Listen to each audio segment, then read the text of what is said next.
Part 1. The dreamer from Tamale. Kwabena Adu was a bright 24-year-old from the northern part of Ghana, Tamale. The son of a single mother, Abina, he grew up watching her hawk fruits under the hot sun. Every day, he promised himself, one day, I'll make it big and take you off these streets, mama. In 2022, he relocated to Accra. With just a Nokia phone, a used laptop, and 200 cedis in savings, he began hustling. He started with social media marketing gigs and affiliate programs. Days turned into nights, skipping meals, borrowing Wi-Fi. But Kwabena was determined. One day, an old friend from Tamale introduced him to an online business community that promised high returns from crypto arbitrage and forex. Kwabena jumped on it. The dashboard was sleek, the returns came fast, and he was convinced this was the breakthrough. Part 2. The rise of a tech CEO. Within 8 months, Kwabena went from wearing second-hand clothes to designer brands. He rented a serviced apartment in East Legon, bought an iPhone 14, and even started referring his own mother to friends as his first investor. He created a company page on Instagram, Kwabena Wealth Consults. He even wore suits and shot professional photos, preaching wealth and success. People trusted him. After all, he was local and looked serious. He encouraged Abina to invest her 3,000 cedis life savings, promising a return of 10,000 cedis in 3 weeks. She obeyed, tears of pride in her eyes. And the returns came. At first.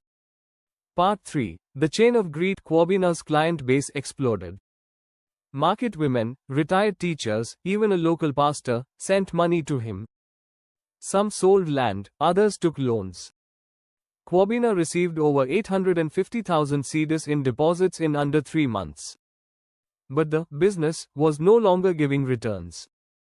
The forex site crashed. The so-called Telegram mentors vanished. Kwabena panicked but told no one. Instead, he began using new investments to pay older clients, a classic Ponzi scheme. He begged for time, told his mother to keep believing. Abina, proud and unaware, referred 5 more women from her church. Part 4. The collapsed. One morning in October 2024, Abina was preparing banku when 2 black police Hilux vehicles arrived in front of her house in Tamale. "Where is your son?" they asked. She froze. In Accra, Kwabena was already in handcuffs. A few victims had traced his apartment. He was arrested with 200 cedis in his bank account.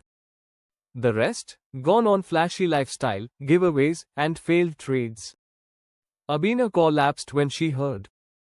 Her son, the dreamer, was now accused of fraud, over 60 complaints filed. She was detained briefly, shamed in her community, and the church women never forgave her. Part 5. The ending beat, emotional twist. Inside Enswam prison, Kwabena wrote a 12-page letter to his mother. In it, he explained how everything spiraled. He begged for forgiveness and admitted his greed.